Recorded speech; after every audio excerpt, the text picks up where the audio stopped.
What's up, everyone, and welcome to Project X Talk, an Xbox podcast, episode number 123, presented by Save the Game Media. I'm your host, Kevin, and today I'm joined, as usual, by my co-host, Mr. Physical Copy. Ethan, how you doing?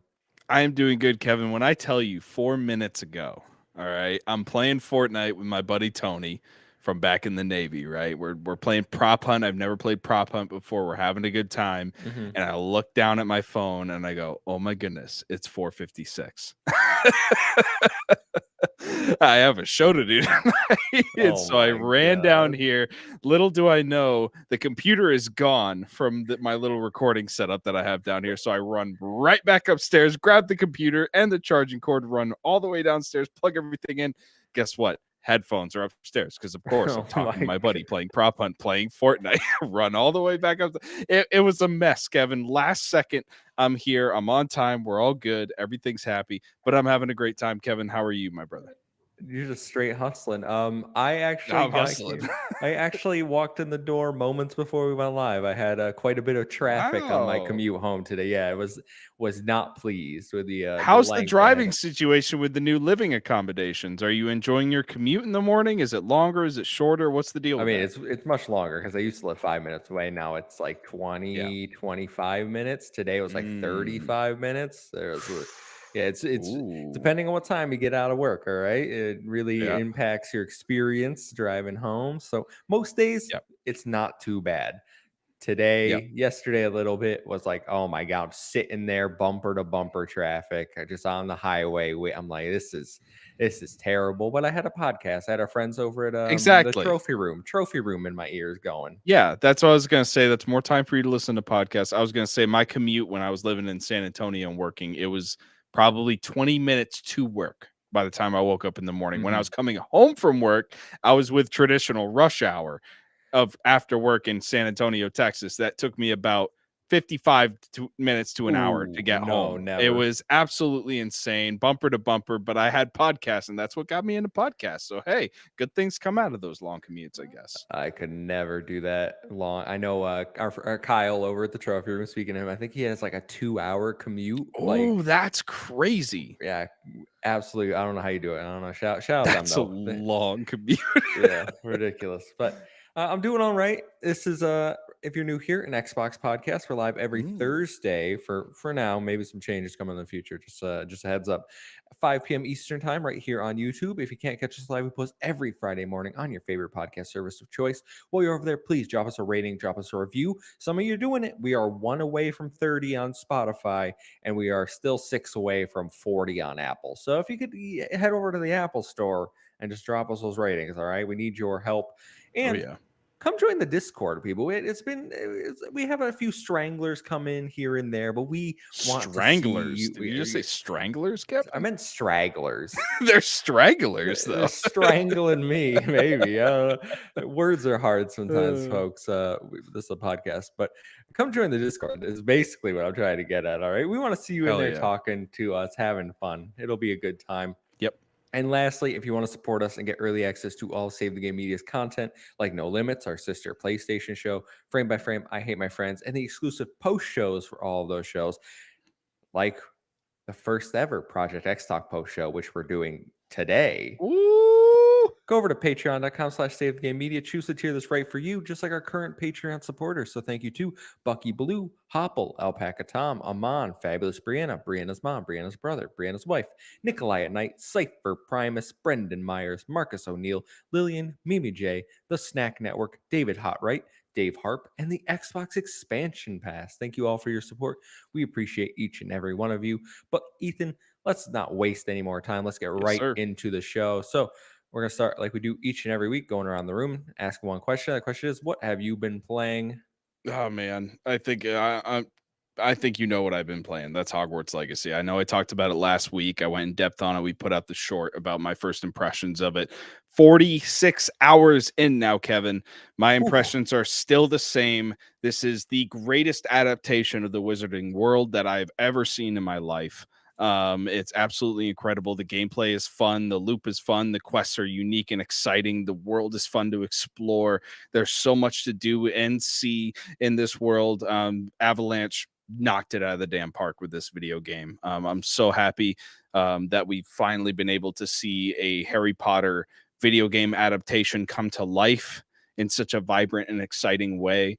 And I'm probably going to 100% this. I feel like I'm about 75% or more into all the collectathon stuff, whether it be the different codex entries that you can find or the different collectible like wand hilts that you can find. There's so many Mhm. different little things that you can find throughout the world that are really exciting to go out and explore and try and find and collect, and customize your character even more. So I'm having a really good time going around and collecting all those things, and doing a bunch of side quests, and finding different enemies to fight. It's just a blast. The game is rich. It's full of stuff. It's dense. And I'm excited to keep going and eventually 100% this video game. Unfortunately, there is still some technical issues. They did release, Mm. I think, about a 3 GB patch, which really clean up a lot of the graphical issues and the pop-in issues that we've seen from interior to exterior movement in the video game. But there is still some quests that are kind of soft locked because of some glitches. They're obviously going to work on that, figure that out. So hopefully by the time I'm getting closer to my 100% playthrough, they will have that stuff ironed out so I don't have to wait for X amount of months to finally pop the last achievement to get Mhm. collection stuff done. So I'm pretty excited to jump back into that. But second thing I want to talk about is Modern Warfare 2. I've talked about this the last few months. Season 2 just dropped yesterday. New map for DMZ, new map for Warzone, a new battle pass, lots of different stuff. They added Infected, which, if anyone's watching this as an Xbox fan, you know what Infected is with Halo. It's the same thing with Call of Duty.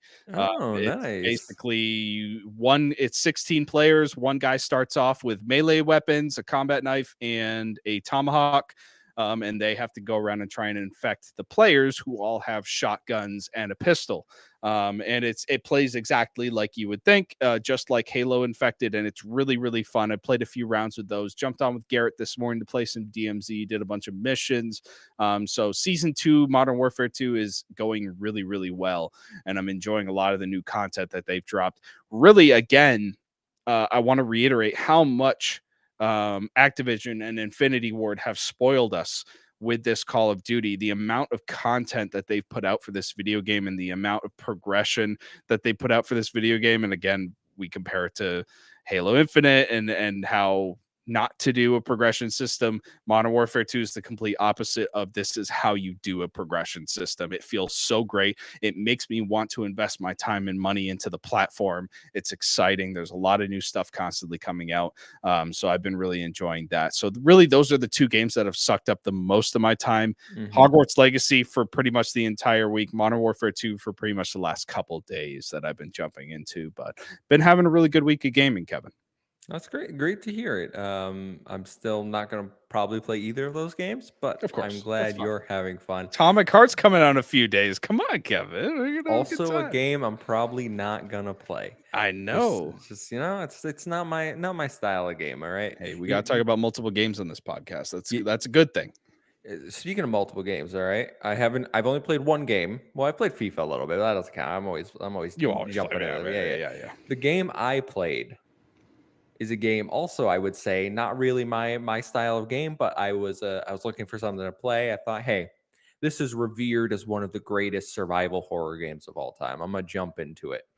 I played Dead Space Remake. Yes, you did. Oh, I've never played Dead Space before, nice. and I think we're gonna do a big spoiler cast and review discussion. Awesome. Bree and Kyle, or I think I'll probably invite on to have everyone.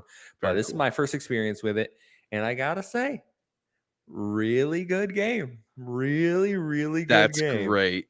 It's I didn't find it overly scary. I did play on baby ass baby mode. Okay, I will Hell yeah. admit that. Got to. So it wasn't the most difficult of challenge, unlike Kyle, who got 100% of the achievements Kyle and went did the impossible crazy. runs. Yeah. He did impossible in like 6 hours or I don't know something. how I he was like, does "You're it. Yeah. broken." And I didn't get through my run in 6 hours, but Yeah. not very scary game, I will say that. And from my experience, there were a few jump scares here and there. The atmosphere they really nailed, I think. The lighting and music, especially during combat. phenomenal. Loved it. Absolutely amazing. Ethan, this game might terrify you with the necromorphs or whatever Yeah, they're I was gonna called. say I might disagree with you on the point that this is not a scary game because I played the original Dead Space, and my God, I probably couldn't make it through like chapter 4 or Oh whatever. wow. Like it was bad. Like I was terrified. I was shooketh. Yeah, I meanwhile I'm over there like just lining up their limbs, blasting them off. They're like crawling Oh, the towards me. I'm gameplay's like, so fun. yo, That's the only reason it yo, kept me in. from what I've heard, it's even better. I have no comparison, but the game played very smooth. Like if you had told me this was just a brand new modern game, I would have believed. And like I didn't know, I would have believed you because it just everything was very smooth. And my big takeaway, because there's a lot of zero gravity moments in this game where you're flying around and stuff. I fully back Motive for their Iron Man game now. I am full That's steam what I've heard ahead. from a lot of people. Yeah, is that the zero gravity experience in the Dead Space remake is going to translate really well into the Iron Man video game that they're developing. One thing I wanted to ask you real quick is we did that big review last year on The Last of Us Part 1, the remake Mhm. of The Last of Us, and I Yeah, remember you yeah. and I were very high on that video game. And you and I, neither of us are really the biggest survival horror fans in that sense. How do you compare this remake to The Last of Us Part 1? What do you think is better about this game? Do you have any comparisons you want to make The between those 2? I mean, I don't know if I even consider. I mean, I guess to a certain extent it is. I don't even consider The Last of Us really survival horror. I'm thinking more like Really? Yeah, yeah. I would never. I wouldn't put it in that category for me personally. I know Okay. like Resident Evil is more up that comparison wise. Anyway, Mhm. um, if I had to compare those two, just for your question, I would say The Last of Us has an infinitely better story. I don't think the story was really the strong point of Dead Space from what Right. I played. I think the gameplay in Dead Space remake is 1,000 times better than that of Oh, it's really? so much better. You might catch some flack for I that, don't Kevin. care. The gunplay is way better. I mean, Yeah, there's it's no pretty fun. stealth in Dead Space, obviously, so I can't compare that. But I thought the stealth in The Last of Us was not great. That was like its Right, weakest right. gameplay component. So very happy that I went through Dead Space. Not a long game, so it's perfect because turning tomorrow, I'm gonna have way too many games to play. All Oh, right. yeah. Like and February's packed.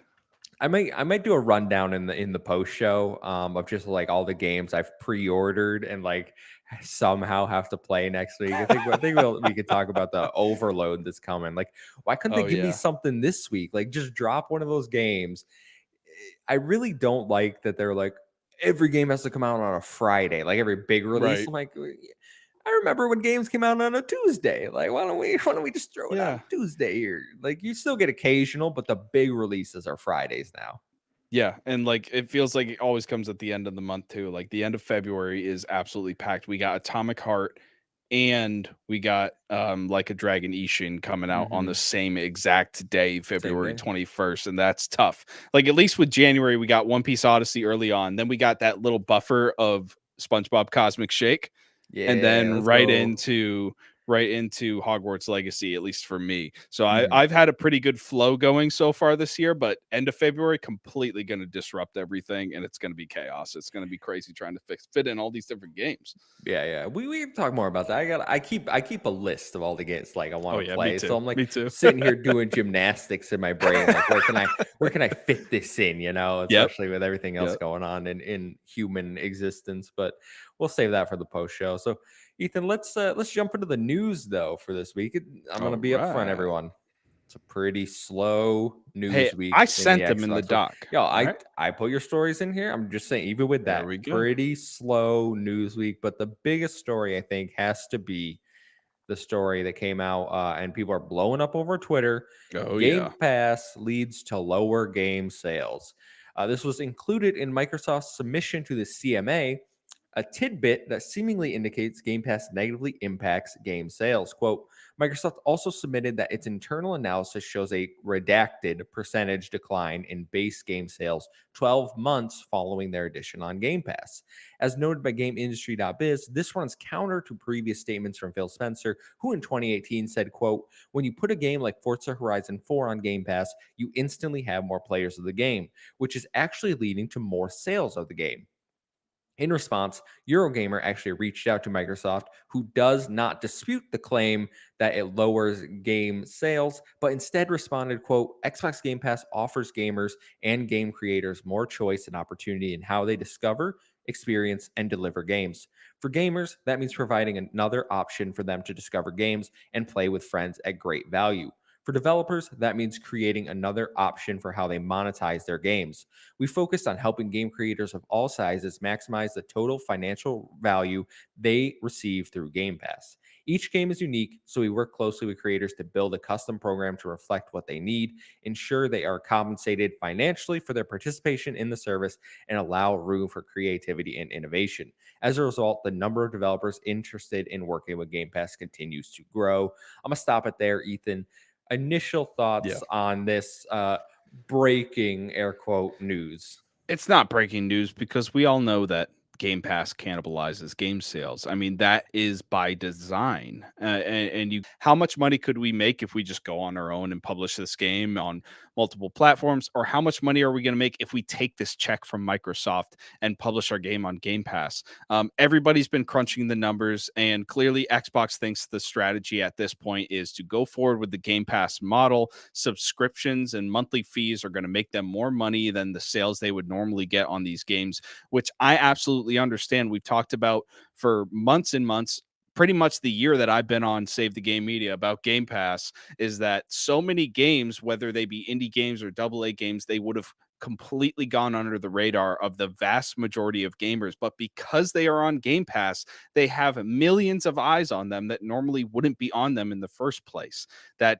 That produces engagement, that produces people coming into your ecosystem and getting excited about different games that are coming in. And then that also leads to greater sales in the future. If somebody plays a great video game and it's like, oh, what is the developer of this game? This was really fun. I'm going to pay attention to these guys. And the next game they come out, maybe I want to play this game and spend $20 if they're not going to be on Game Pass. Mhm. So these are the relationships, obviously, that are being built between Xbox and the different development studios around the world, that are third party, that aren't part of the first party Xbox ecosystem.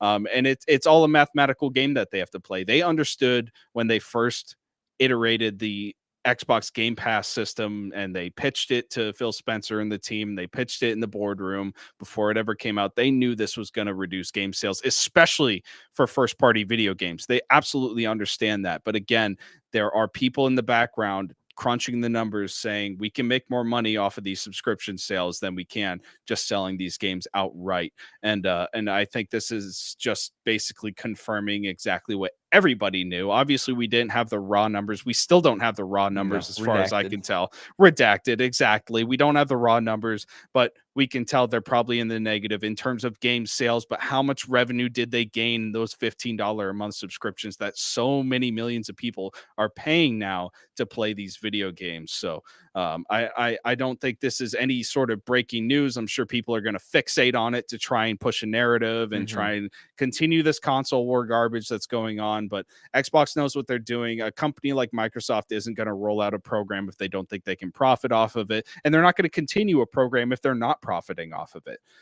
So Game Pass has been successful for them, and it's been successful for a lot of developers, which we have seen throughout the last X amount of months, developers coming out and saying how great the system has been for their video games. So it's a good thing. Before I give my thoughts, I want to bring up Mike Rose, who is the I think he's the CEO of No More Robots. But he Yep. says, "quote Every time Game Pass is in the news, my Descenders search fills with mentions as people on both sides try to explain why Descenders is proof of their own claims about Game Pass. And every single time I go, oh boy, do I learn that gamers do not understand how video games work at all." He says, all I can say is we're aiming to get every single title we publish from now on onto Game Pass. In doing so, we'll secure success Wow. for each title and relieve immense pressure on the developers. Right. Please, gamers, continue to explain why it's bad for us. So he's always been one of the biggest supporters, especially in the indie space, getting Right. games onto Game Pass. They've had a lot of success with Descenders. They've had a lot of success. I know they just published Soccer Story, which came to Game Yes. Pass. So they're very much into the idea of getting those games onto it. And one thing I've been bringing up to people because I think the conversation is a lot more nuanced and complicated than just Game Pass hurts sales. Because even Right. in the document they submitted to the CMA, they said reduces percentage redacted decline in or redacted percentage decline in base game sales 12 months following their addition into Game Pass. So everyone seemingly is just leaving off that 12 months into Game Pass because yeah, that makes complete sense. When you throw a game into Game Pass, which they usually stay for around 12 months, the sales are going to decline. But then I would love to Right. see what happens when it leaves Game Pass. Do people then go pick it up? And do we see a significant, maybe inverse to the redacted percentage? Is it evening out? So are those sales then being made back? I know people like to be like, oh, well, they're not getting as much money because they could have been selling it the whole time. And in my opinion, you guys are anyone saying that is just completely missing a critical part. And that Mike said developers and publishers are given money for their games to go into the service. Give them a And I've big said check. this, I've said this 1,000 times. They've said 1,000 times. For indie games, it basically covers the cost of development. We heard this Yep. from Drinkbox Studio for Nobody Saves the World. They had a choice to either publish it and see what happens or go with Game Pass. They went with Game Pass, and instantly their cost of development was gone. They Yeah. made all their money back, so they Their didn't have game to was a worry hit. about. Yes, and it was in terms of indie studios, Drinkbox is very well off. Okay, they've had Oh yeah. multiple success. I love that game, but then you look at things like they say base game in that statement, right? That doesn't account for, and Microsoft says this: we give people a way to monetize their games. That means not including DLC. I went and bought the Nobody Saves the World DLC because I was like, it's $5. I didn't pay for the base game because it was through my Game Pass subscription. So let me support them by buying the DLC. I don't really buy DLC for games anymore. However, if it's on Game Pass, I feel a lot more inclined to buy DLC because I save that initial cost up front. Exactly. Yeah, absolutely agree. So I just think people are kind of dumbing this down quite a bit to Game Pass bad hurts sales because then you look at things like take big third party multi-platform games like Guardians of the Galaxy, for example, right? Yep. Which might not be the best example, but I'm trying to just the type of game I'm talking about. Okay. Um, those games, multi-platform, were not day one into the service. So it launched onto Xbox, it launched onto PlayStation, it launched onto PC. I don't know if it's on Switch. I'm going to assume it's not on Switch. So launched across those platforms. And then it had its sales. It did whatever it did, according to Square Enix. It didn't do very well, but it's just talking about a AAA game that launches multi-platform, and then does its sales, and then they're like, "Hey, we're not really selling much. Maybe we can revitalize the game and make some more money off it by putting into one of those services, right?" So then they go approach Xbox, and Xbox pays them be like, hey, you know what? Our game isn't selling that well, but here's how we can still make money off of it. And then say I'm started playing Guardians, but it left the service, but I really liked it. So now I'm going to go buy it. It's just way more complicated than simply Game Pass, no sales. Like there are multiple Right. scenarios that we can, I've just pointed out of different ways that games come, go, and incentivize the player and developers to play in Game Pass and then buy it afterwards. Yeah, to that point, I feel like every game, it really is a case by case basis on whether it be Game Pass or PS Plus, like whether a subscription service would be Hmm. beneficial to your game or not. I think every developer has to obviously weigh those options. They got to do the number crunching to see if it's worth it or not, which platform to go with or go with both platforms. I mean, I remember Phil Spencer was talking about the marketing of Hi-Fi Rush and about how the shadow dropping wouldn't have worked for some games, and it worked really well for Hi-Fi Rush. I feel like it's the same way when it comes to developers making a decision whether to put their games on Game Pass or PS Plus. Like you said, there are indie developers out there who can cover their costs right away with a check from Microsoft and put so many more eyes on their game than would have been if they never put it out on Game Pass. So it really is a mental gymnastics that a lot of these developers have to make. And I think people are going to get more used to it as time goes on, and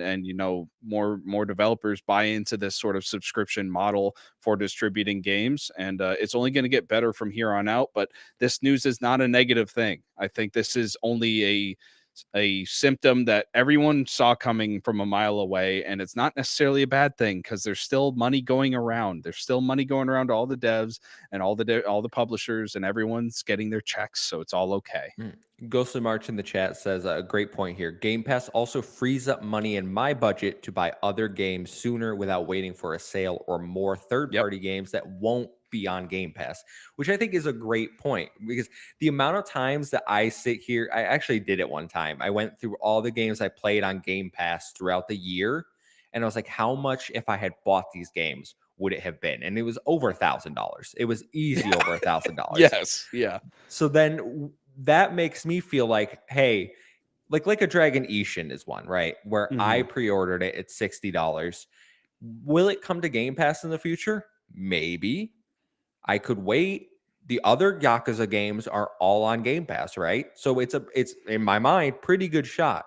But I'd feel okay buying it now because I've saved money on Game Pass games Exactly. already this year. Like there are games I've played through Game Pass that or PS Plus, for example. There are games I'm going to play on PS. The Quarry.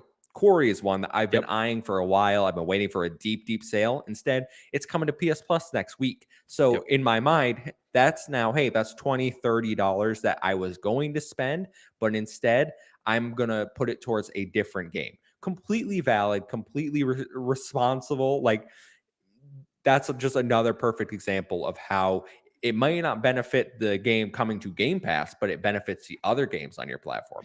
Exactly, because gamers are going to still spend their money on video games, right? And if you just free them up of the financial burden of having to buy certain games, they're going to put their money elsewhere. And you're just Mhm. doubling your profit at that point because you're getting a subscriber to Game Pass, getting engagement with whatever your game's putting on there. And then they're going out and buying more stuff. For example, that exact thing happened with me today. I got a $100 gift card for Christmas, and I remembered, like, oh, I have this. Let's use it. I bought the Battle Pass for Modern Warfare 2, put money into that, and now I'm saving the rest to buy Kirby's Dream Land Deluxe. Now I know that's not part of the Xbox ecosystem, but it could very well be another Xbox game that I want to buy maybe later on down the road if Well, I decide to go against that. But Well, I know you said Kirby, but say for example, it was a multi-platform indie game, and you're like, hey, I'd really, I'd like to play this game, but instead I'm gonna go pick it up on Switch. Like it's still going to the yeah, developers. Doesn't matter what platform you pick it up on yeah. in that And like situation.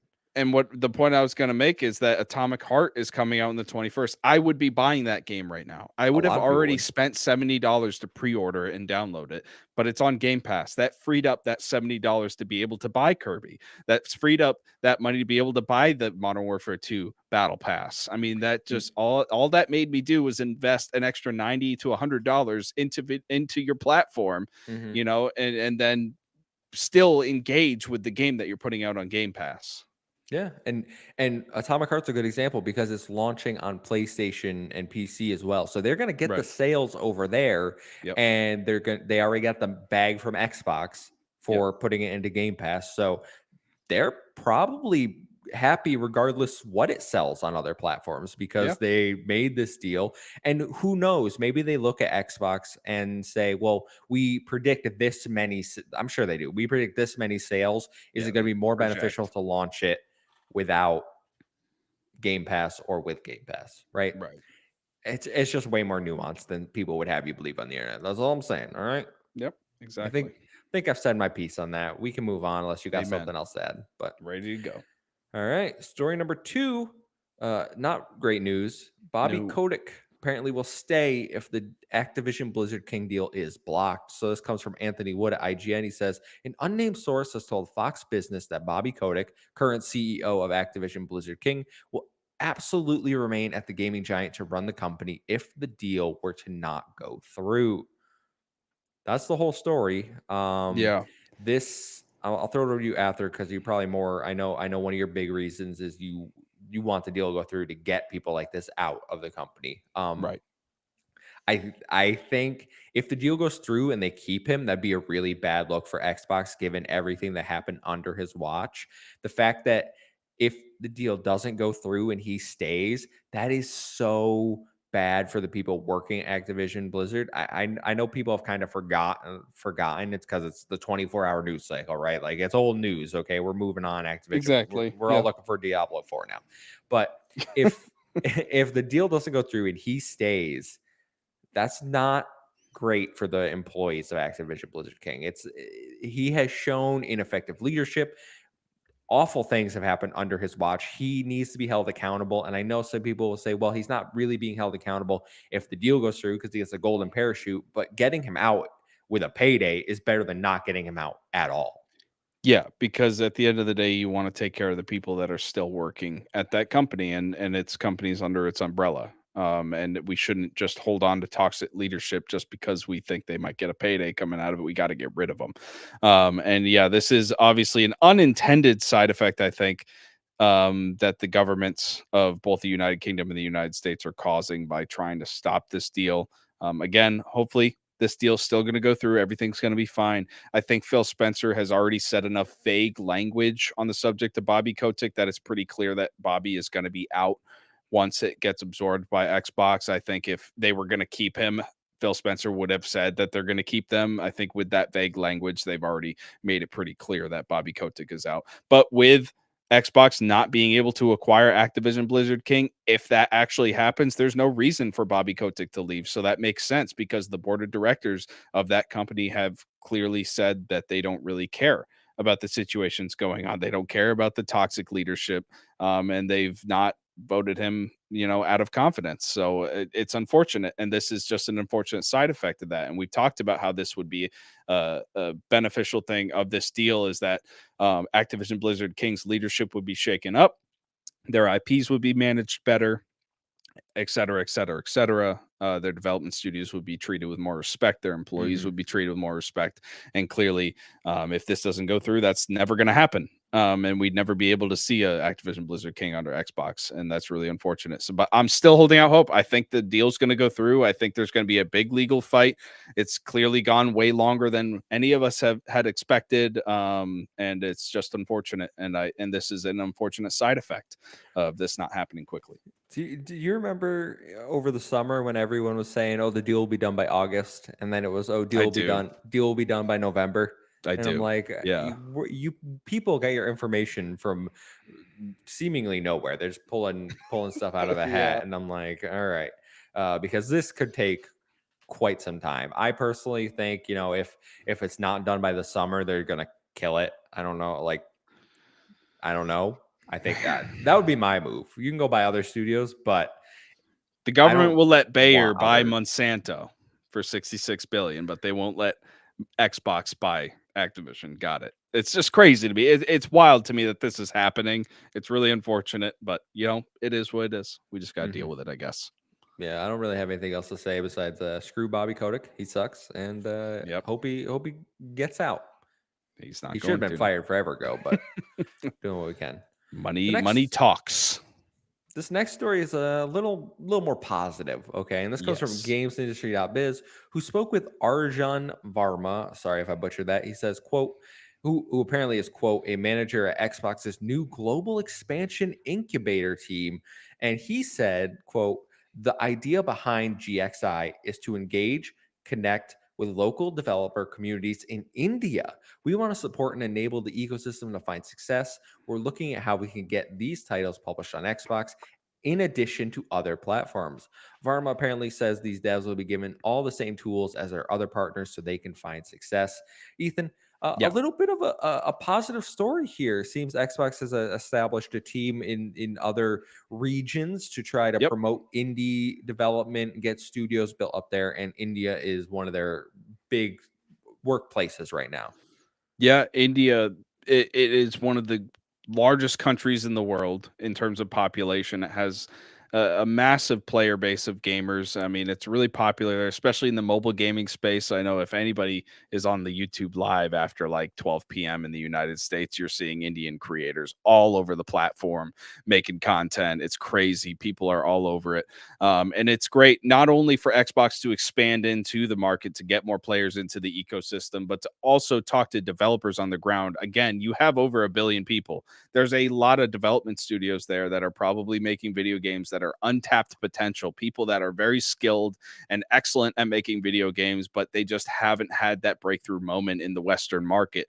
And we haven't been able to discover them yet. Xbox is putting their feelers out there. They're building relationships on the ground, and that's extremely important. We've seen these same investments go into Japan, into China, and we've seen the fruits of that Hmm. labor through multiple video games. And I think India is the next step for the gaming community to be able to go in. And I'm not just talking about Xbox. I think all of the different development studios, PlayStation, Nintendo, Xbox, they all need to be going into India to tap this potential, to tap this talent in this market. I mean, I can't imagine how many great video games will come out of India in the future because there's a huge player base there. There's an incentive there for these companies to start there, and it's really exciting. I think it really is a new market for us in gaming, and it should be tapped.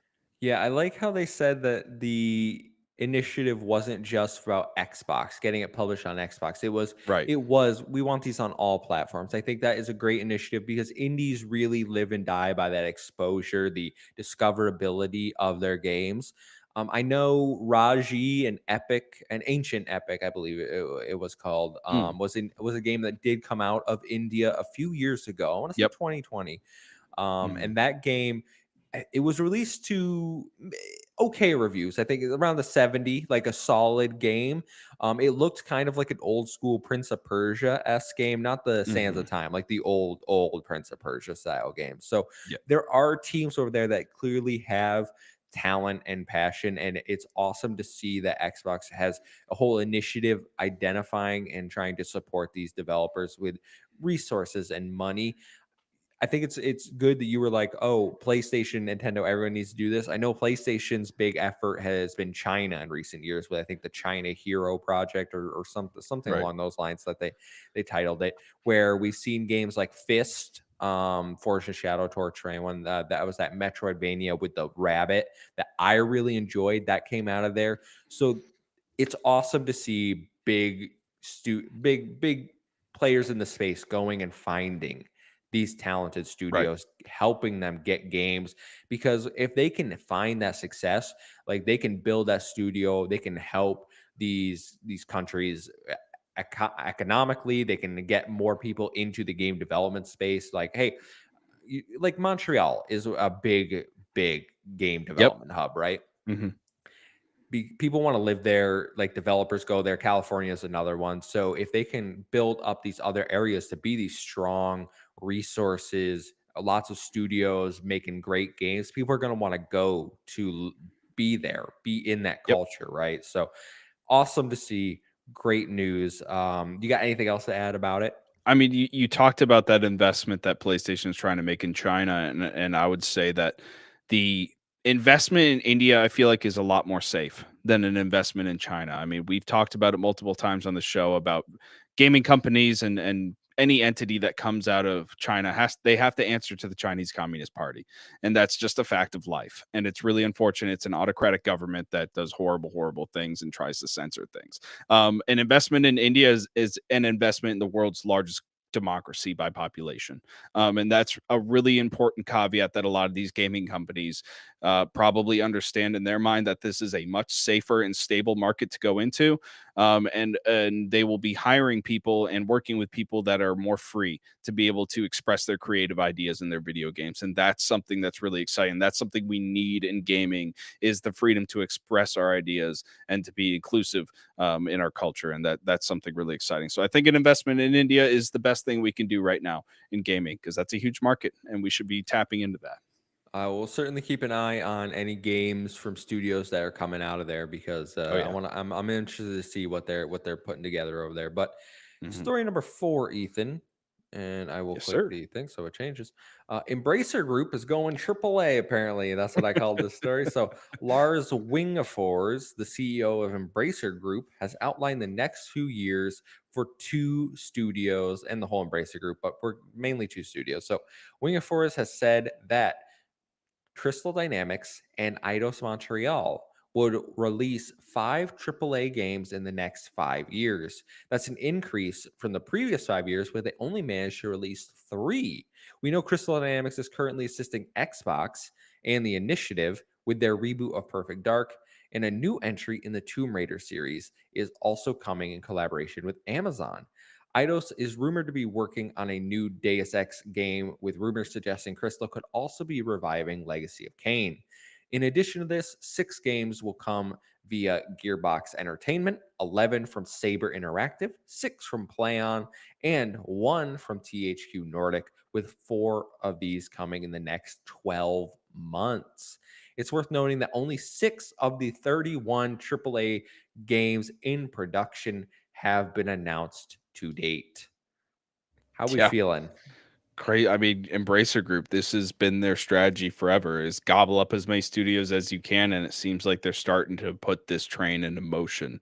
And it's really exciting. Obviously, we've always talked about Embracer Group as a studio that tries to focus in on quantity, not necessarily quality. We've talked about a ton of AA games that they've been putting out, a ton of indie games, and I think Gearbox we talked about being probably their most premier studio for a while. But with this purchase of Eidos Montreal and Crystal Dynamics, we're starting to see them move into that AAA space, which is really, really exciting. And these are two development studios that I'm a big fan of. Obviously, Crystal Dynamics has had its ups and its downs as of late, but I know for a fact with the correct leadership and with the correct budget, they can put out some really great video games. Eidos Montreal, obviously, we know for a fact can put out great video games no matter what they do. They're a great development studio. I'm really excited to see what these projects are and how they pan out. Obviously, a new Tomb Raider video game would be really fun. A new Deus Ex video game is something that really interests me. I'm really interested to see what these other unannounced projects are, but it seems like Embracer Group is starting to try and diversify its portfolio with moving into the AAA market. And I think we talked a little bit about that when they initially bought Square Enix's Western Studios. With that, it seemed like they were trying to move a little bit more Mhm. into the AAA market, and it seems like this is the fruit of their labor coming to fruition, and it's pretty exciting to see it come out. Yeah, I'm with you right there. That was my thought initially, was these are just the AAA games in production. So for people that don't know, Right. Embracer Group has like 120 studios or something. So they're 4 billion, just they're 4 billion studios, they're segmented into different areas. Like Gearbox has they oversee one, Saber Interactive oversees one, PlayOn, and then THQ Nordic, obviously. So it looks like these are just the AAA games in development in those areas. They still have those double A games. Think SpongeBob SquarePants and the Cosmic Shake. That's a double A such a game, good right? game. It's so fun. Those I think are still going to be their bread and butter. Those Yeah. games are still going to see announced and come out more often. Their AAA games, though, it's good to see them stepping up and really trying to get into the space, because that is where they're going to make the majority of their money. All right. They're not really seeing the returns on things like SpongeBob. It's a $40 game, right? Nobody's really going to be shipping out $70 for that type of experience. And they need to find IPs, whether it's new or old, that they can continue to have success with. Because, for example, Saints Row is an IP they brought back and released at a premium price tag for the AAA, and it flopped. Yeah, commercially, apparently, it didn't do too bad. It was under their projections, but critically, got lambasted. Right, right. That cannot happen. You're going to develop a reputation of being a bad AAA game publisher. So you need to find the consistency within your development teams. We're still waiting on things like the KOTOR remake, right? I think that's over at Saber now, because it was taken away from oh my god, why can't I remember their name? They make Blue Point? ports. Am I going No, crazy? Blue Point's a Sony studio. It doesn't really matter for this conversation. My point Yeah, stands. yeah, yeah.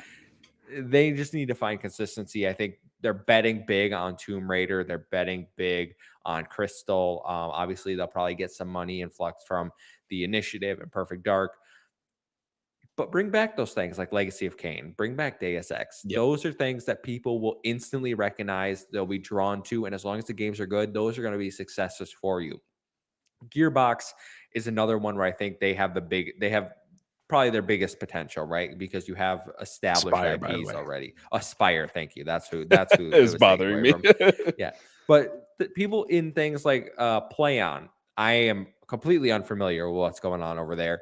Right. THQ Nordic has not had a good track record when they've tried to put out that's a studio that handles those smaller games. So they have a lot to prove. And I think that's why they're only getting the budget for one Yeah. big AAA game this year. Well, not even this year, before 2028, I think. Next 5 years. Is the new AEW game THQ, or am I going Yes, crazy but thinking it's that? not a AAA game. You don't think that would be considered? I mean, I don't know. Do we consider sports games as AAA? Like, do you think a I think dev studio would I don't label think one? I think sports games traditionally are. I don't think AEW is though. Just by looking Okay. at it, I can't. I could be completely wrong. I don't know how much money they've thrown into AEW. It just doesn't scream AAA to No, me. it doesn't. That's what I'm worried about. So I'm excited to see what they can do in the future. They clearly have big plans, and I'm glad to see they're not just like, "Hey, we acquired a bunch of stuff, now we're going to sell it." They're Right. actually investing. They're actually giving teams time to make stuff, and we could be seeing them pumping out game after game if they hit all this, because that's 31 AAA projects in the next couple of years. That's crazy. Yeah, that's that's like unheard of. Hey, and you got to wonder how many of these games are actually going to be what we would consider at the AAA level. We'll I mean, see. are these going to be 31 Forspokens, Oh or are these God. going to be 31 Starfields, or a mix? We'll see. It'll be cool to see how much Embracer is willing to invest in its studios. So For sure. Well, Ethan, that's all we have for this week. yeah, not a Short lot. episode, told everyone. But if you guys want to hear us come chat just randomly, we're doing the Patreon post show next. Yes, So sir. that'll be over on patreon.com/save the game media. But make sure if you like this video, subscribe to the channel, rate us over on the podcast feeds. We need your support over there. Maybe Xbox will give us some news next week. We can get back to that 1 hour that we like Maybe. to hit, but a little shorter for you guys. Hope you appreciate it. Ethan, until next time, see you guys.